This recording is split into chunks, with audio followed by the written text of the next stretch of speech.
A ver qué pasa. Vale, sí, ya está. Ya estamos grabando. Buenas tardes. Estábamos despotricando. Yo, Silvia, no. Estaba aguantándome porque han actualizado Zoom y no encontraba el botón de grabación. Luego en un tutorial de nuevo a ver dónde está. Hola Silvia, buenas Hola, tardes. buenas tardes, Isabel. ¿Cómo estás? Por fin nos podemos reunir. Sí, joder, que al final, en tanto contratiempo, al final no, Sí, casi todo no de coincidimos. salud, ¿verdad? Llevamos así una rachilla, ¿no? Sí, Las navidades, bueno, pero bueno, lo importante es que está todo bien, estamos bien y con sí, ganas es verdad. de charlar.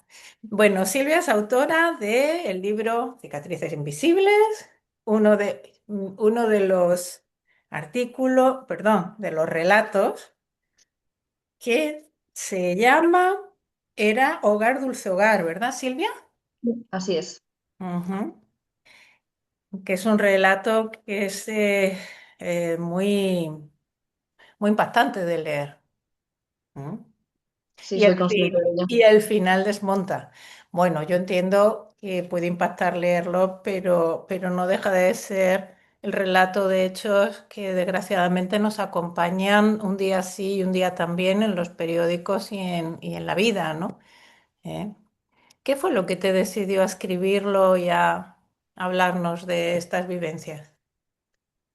Pues realmente yo vi que se abría un plazo de presentación de estos relatos porque, bueno, yo ya conocía antes a Vero, a Verónica Molina, forma parte de la asociación, y lo colgó en Instagram y digo, oh, pues puede ser algo interesante, ¿no? Porque al final es algo que por desgracia pues a mí me ha tocado vivir.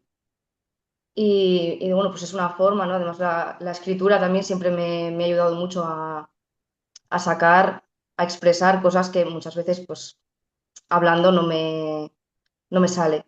Mm. Entonces pues vi algo que, bueno, y luego además pues si hay gente a la que puedes ayudar a sentirse más comprendida, a no sentirse sola, ¿no? Que es lo que me venía pasando a mí pues de siempre. Mm. Sí, es importante lo que dices. Además, fíjate que estás señalando dos puntos que señalan muchos autores, ¿no? No solo porque hayan escrito relatos, yo lo oigo mucho en personas que superan situaciones muy difíciles en su vida. Uno es la escritura y el poder que tiene la escritura. Yo lo ampliaría a todo el poder que tienen las artes en general, ¿no? Esta capacidad que tenemos de expresar el alma de expresar nuestras situaciones, de salir de la tormenta interna en la que nos sumergimos cuando estamos en situaciones difíciles, darle una forma, darle un simbolismo, darle una solución, incluso darle una esperanza, ¿no? Como das tú en tu relato, como en tantos que hemos publicado, ¿no? Ese es uno de los puntos muy, muy interesantes, ¿no? Que yo creo podemos volver sobre ello. Y otro, el de la ayuda cuando se suman voces, ¿no? El no estar sola. Si esto que estás sufriendo tú, pues lo ha sufrido esta persona también, esta y esta, y además es muy esperanzador ver que quien lo cuenta ha salido a una zona de la vida, digamos que ha salido del infierno, ¿no? Y ya está en una zona de viviente, a veces todavía sobreviviente, ¿no? Mm. Y Sí, eso ayuda mucho. Mm. sí, porque a ver, cuando me ha tocado vivir todo eso, Mm. claro, yo era muy pequeña, o sea, fue toda la infancia y parte de la adolescencia. Ujú. Y claro, o sea, en mi entorno nadie mm, pasaba por eso, ¿no?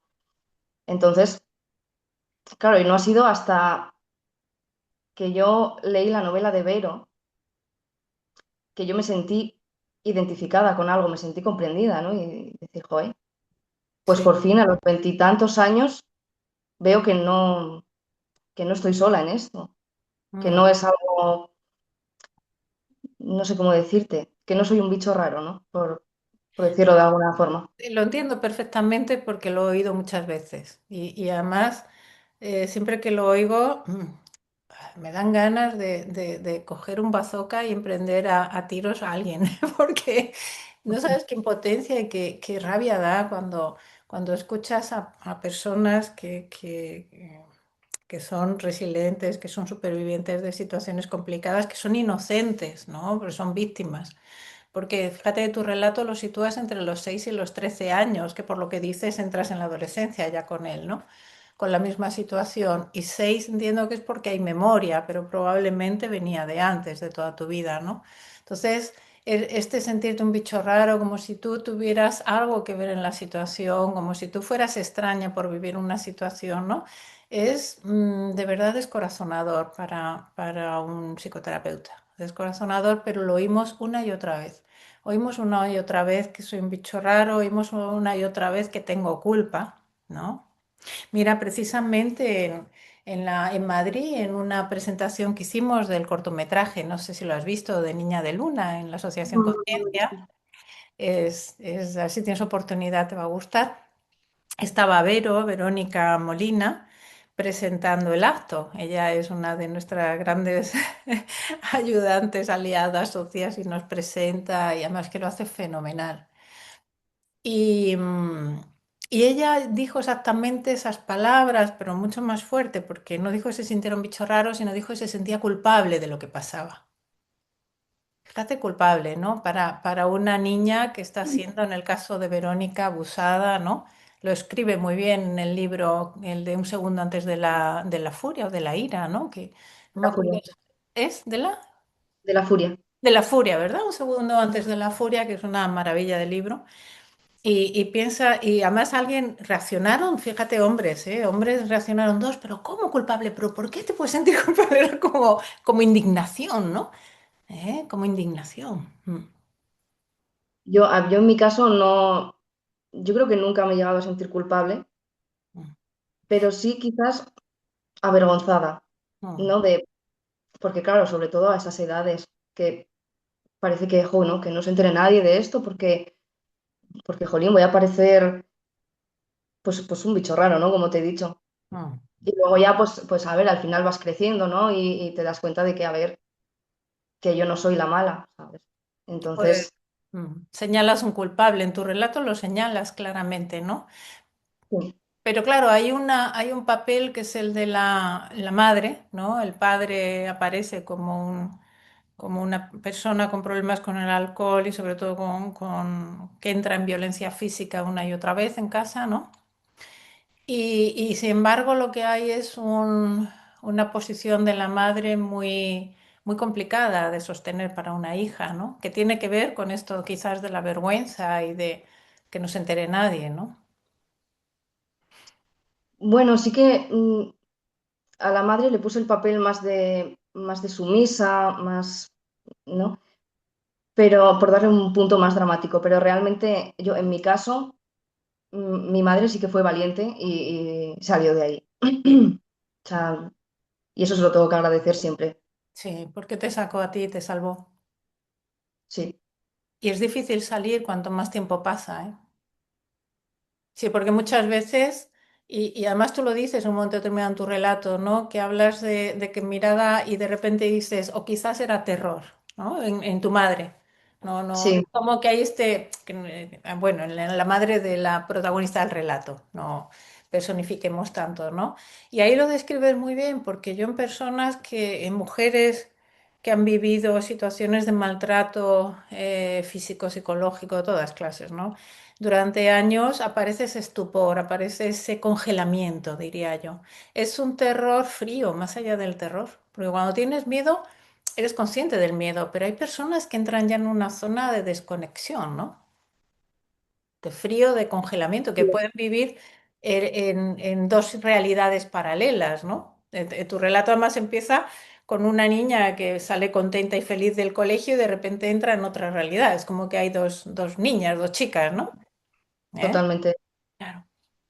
totalmente. Y sí que es verdad que todo lo que siente la protagonista, todo lo que piensa la protagonista es algo que yo he sentido y he pensado. Entonces, pues me resultó, pues como te digo, una forma maravillosa de sacarlo, todo que llevaba ahí muchos años Mm, escondido. ujú, ujú. Es una y de ordenarlo y de darle una forma, ¿no?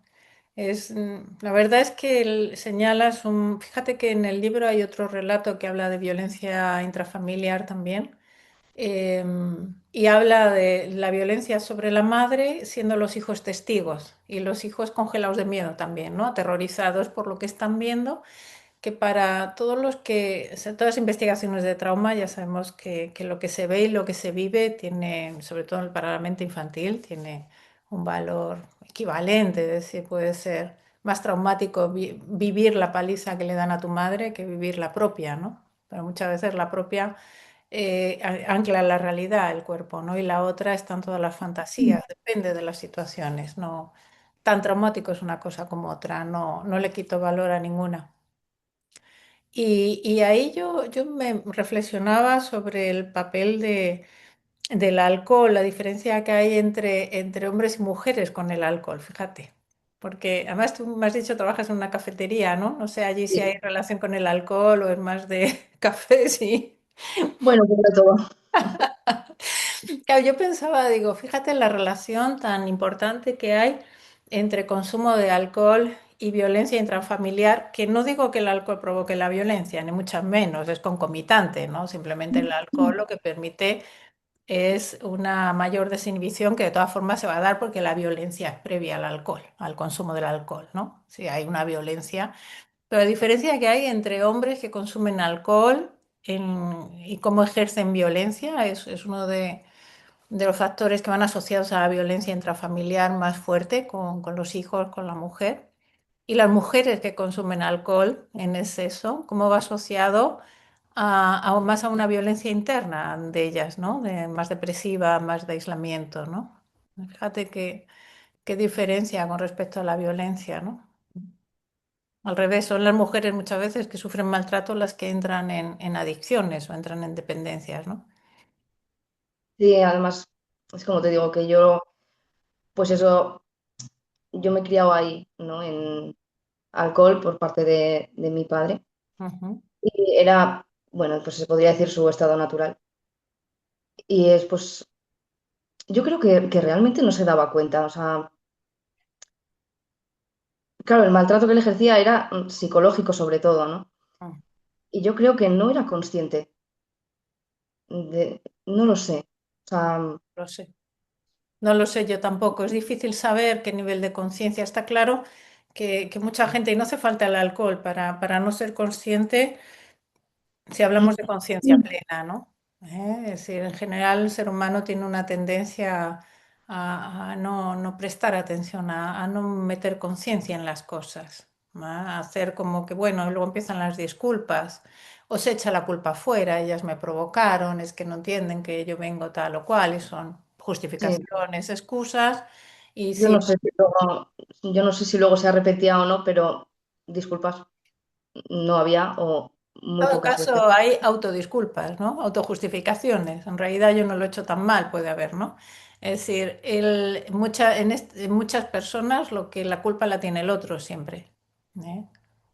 Entonces, pues es que me hablo mal, es que no entiende que vengo cansado, me miro desafiante y entonces con eso, ¿no?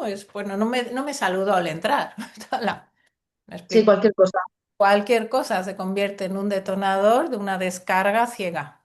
En ese punto la persona está ciega, pero eso no quiere decir que no tenga responsabilidad y que no tenga culpa. La tiene Sí, toda, la totalmente. tiene toda, porque al final todos los adultos somos responsables de nuestros actos, queramos aceptarlos o no. Que hay mucha gente que prefiere echarle la culpa a los demás, sí, pero en el fondo, fondo, fondo, uno sabe la responsabilidad que tiene, no me Sí, fastidia. bueno, van más a lo fácil, ¿no? Sí, sí, sí, sí. Sí, sí, a lo fácil y al discurso de la víctima, ¿no? Yo, pobrecito de mí, con todo lo que llevo encima y el trabajo y el jefe y no sé qué, y encima llego a casa. Es como la gente empieza con ese tipo de discursos, ¿no? Mm. Sí, sí. Me provocan, no me quieren, me han dicho, ¿no? Entonces, no sé qué nivel de conciencia pueden tener muchas personas que hacen esto. Es verdad que el alcohol es una excusa perfecta porque baja cierto control de impulsos y baja la conciencia, ¿no? Pero hay una responsabilidad en el beber. Sí, por supuesto. No es justificable. No, y yo también he trabajado con gente que ha sufrido violencia de pequeños hombres sobre todo, que les marca mucho cuando un padre es violento, ¿no? Y ellos tienen luego ya mucho miedo, crecen con mucho miedo a hacer daño, como ha hecho su padre, crecen con miedo a ejercer la violencia, crecen con miedo a enfadarse. Y son capaces, yo he trabajado con hombres que al revés, que tenían que aprender a enfadarse y a poner límites y vencer ese miedo y aprender a enfadarse bien, digamos, ¿no? Pero estos hombres antes de hacer un enfado, un regaño o algo, se iban de la casa, por ejemplo. Se iban, se iban, se iban. No, no podían tolerar enfadarse con hijos o con la mujer delante, ¿no? Del miedo que les daba entrar en esa Y escena. parecerte a ese comportamiento. Por eso te digo, siempre hay una responsabilidad personal, ¿no? Una decisión. Yo en esto creo que siempre tenemos una decisión de la pastillita roja o la pastillita azul, camino A, camino B. Venga, va, tú eliges. Sí, Una y otra vez. Si siempre eliges lo mismo, está claro que eso va cerrando el otro camino, ¿no? desde luego. Mm, mm. Pero bueno, vivimos en un país con consumo de alcohol muy alto, eso seguro. Mm. Pues Entonces, sí, pero habrá cuando que... llega un punto en el que no lo puedes controlar, pues ahí ya es un problema. Y sobre todo cuando no quieres admitir que tienes un problema. Mm. Porque claro, cuando yo tomé la decisión de cortar, pasaron muchos años, pues yo encima tuve que aguantar a sus familiares como si la culpa fuera mía, ¿sabes? Porque claro, Ajá. como es tu padre, pues ya, pero eso no justifica las Lo- cosas, ¿no? Yo también soy su hija sí. y no tengo por qué estar aguantando ¿A todo qué un tiempo. edad conseguiste cortar ese vínculo o esa dependencia? Pues te diría unos 16 años más o menos. Ujú. Muy valiente por tu parte también, porque eres muy joven, 16 es muy poco, ¿no? Sí, luego también pues siempre he tenido el apoyo de mi madre, ¿sabes? Mm, Que siempre me ha apoyado en este aspecto. mm, Oye, no tienes por qué aguantar, ¿no? Igual que yo he salido, pues ujú. claro, porque yo seguí teniendo contacto con él a Sí. raíz, años después de que se separaran mis padres, porque pues yo tengo una hermana pequeña. Mm. Entonces, claro, cuando yo era adolescente ella era muy pequeña. Entonces dices, joder, pues porque no vea según qué cosas o porque, yo qué sé, Por hasta que ya llegó un momento en protegerla, el que por sí, proteger a tu hermana, que no viviera lo mismo que viviste tú, me imagino, ¿no? sí. Pero bueno, al final ella también veía cómo me trataba a mí y digo, pues no sé qué es peor. Mm. ¿Ella te lo ha dicho que era peor? ¿No has hablado con ella?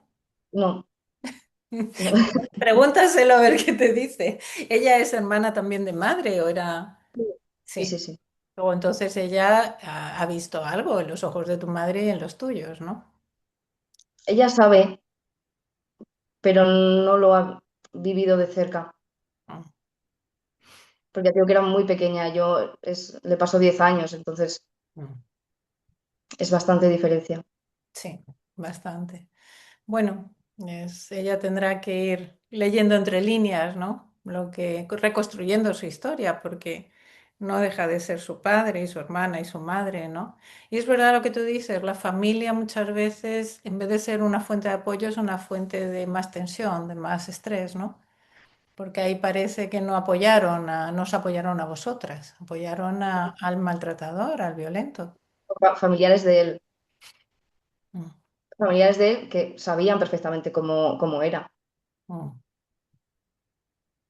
Y bueno, porque claro, yo lo podría entender si de puertas para afuera, pues si se comportara bien o fuera ejemplar, pues puedes decir, oye, no me creo que esta persona sea así. Mm. Pero es que no, todo el mundo sabe cómo es. Se comportaba igual en todos Ya. lados, dentro y fuera. Claro, y aún así se pusieron de su parte. A Mm. ver, que lo entiendo también porque pero claro, nadie me dio el beneficio de la duda, nunca. Nadie me preguntó, oye, ¿qué ha pasado para que tomes esta decisión? Jamás. Mm. Sí, desgraciadamente es frecuente, es una de las temas que más salen en estas charlas, en estas entrevistas, ¿no? Es la incredulidad por parte de la familia extensa, ¿no? Y muchas veces de los más cercanos. En el caso tuyo, la violencia es algo que es visible, aunque la violencia psicológica a veces es más complicada, de detectar. Depende del nivel que tenga cada uno de tolerancia. Muchas veces estos son formas que se transmiten de generación en generación. Que un padre así de violento crea un hijo igual y otro igual, entonces como que se empieza a crear una tolerancia y como que el hombre es así, cuando el hombre no es así, ¿no? pero, pero es mucho más visible, indudablemente. En abuso sexual, por ejemplo, a veces es muy complicado porque son este tipo de hombre que tú dices, encantadores fuera, encantadores con todo el mundo, hipereducados y luego un monstruo por la noche, ¿no? Mm, mm. Ahora, no podemos esperar siempre apoyo y comprensión. Y eso es una de las cosas que aprendemos que tiene que ver quizás con la pérdida de inocencia, pérdida de ingenuidad, ¿no? Cuando somos pequeñas o somos niños, pensamos que si eres bueno, todo el mundo te va a apoyar y te va a creer. Si tú no Bueno, eres culpable, ¿no?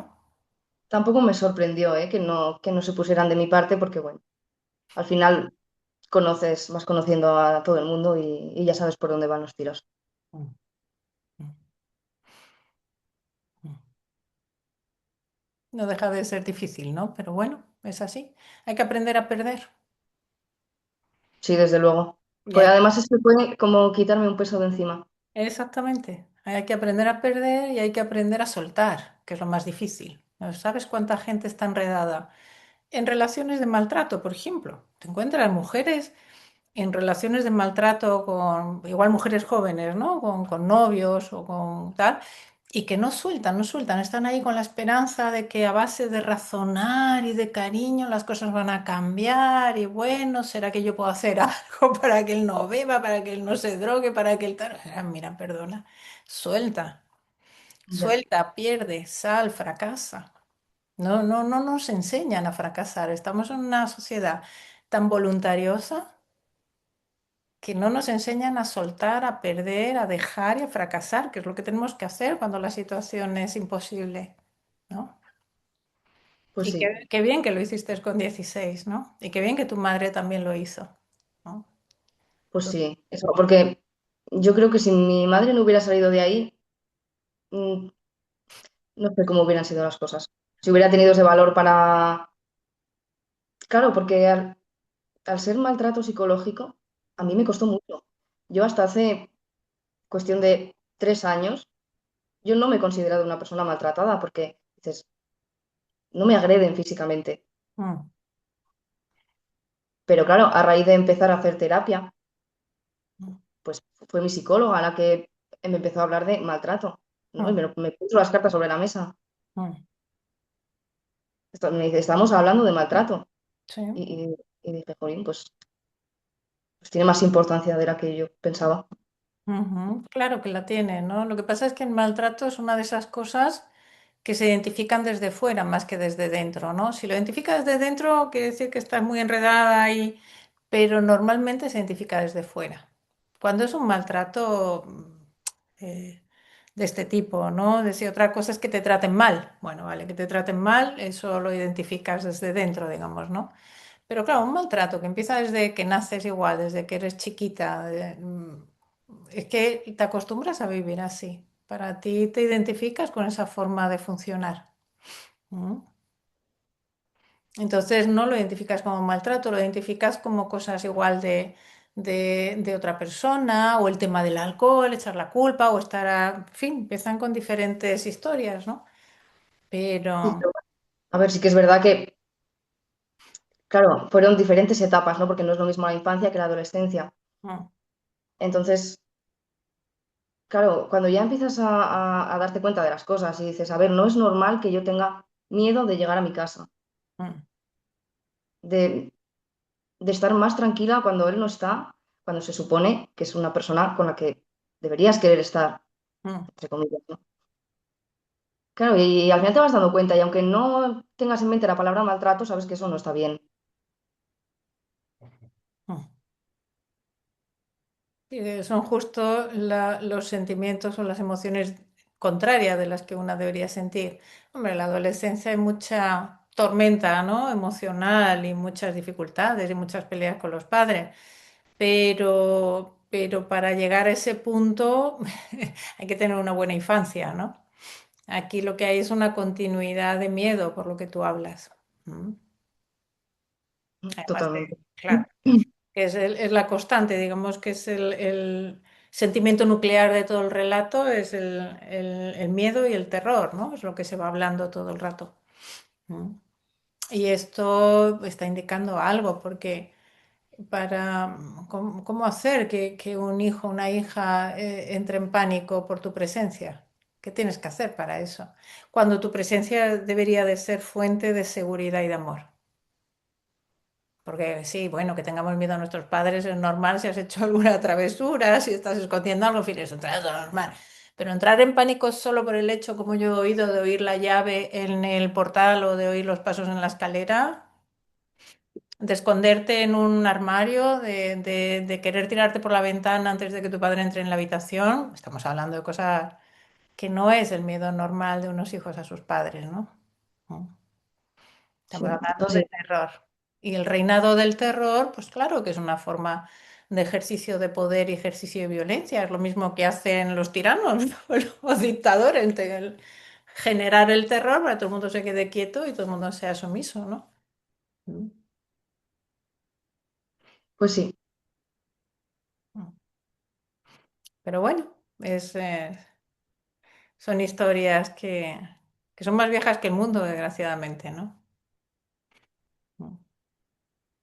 Lo que pues sí, hay por que, desgracia. sí, lo que hay que pelear es para que cada vez haya más conciencia, para que se acaben antes, para que las víctimas se pongan límites antes, pidan ayuda antes, para que los perpetradores se den cuenta y pongan remedio antes, porque yo entiendo que hay muchos casos que se beneficiarían de cierta ayuda terapéutica, ¿no? Para que las familias apoyen a todos, porque una intervención familiar evita muchas cosas.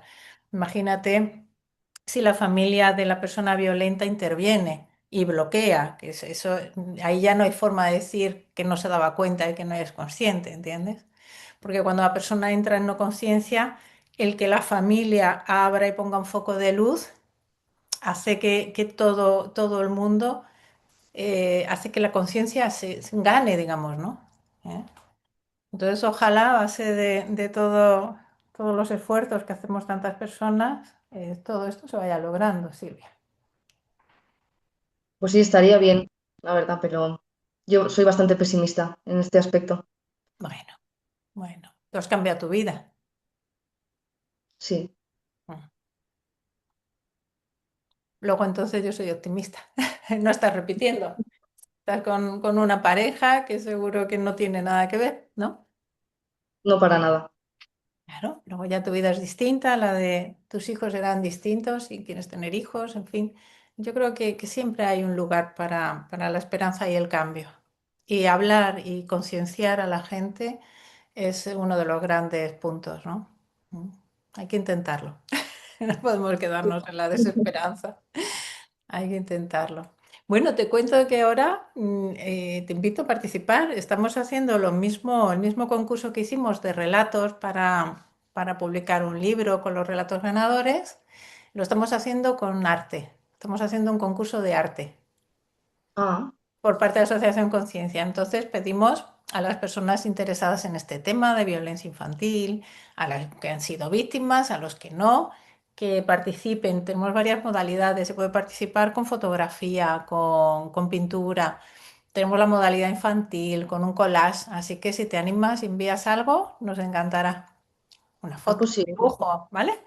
Luego te mando el link de Vale, nuestra web en asociacionconciencia.org. Está la página de Conarte, se llama. vale, Así pues que, echar un vistazo. ay, qué ilusión me hace. Ujú. Qué bien, y difunde, ayúdanos a difundir a ver si participa más gente. Sí, por supuesto, iré compartiendo. Genial, muchísimas gracias, Silvia. ¿Quieres decir algo más? ¿Quieres antes de despedirnos o...?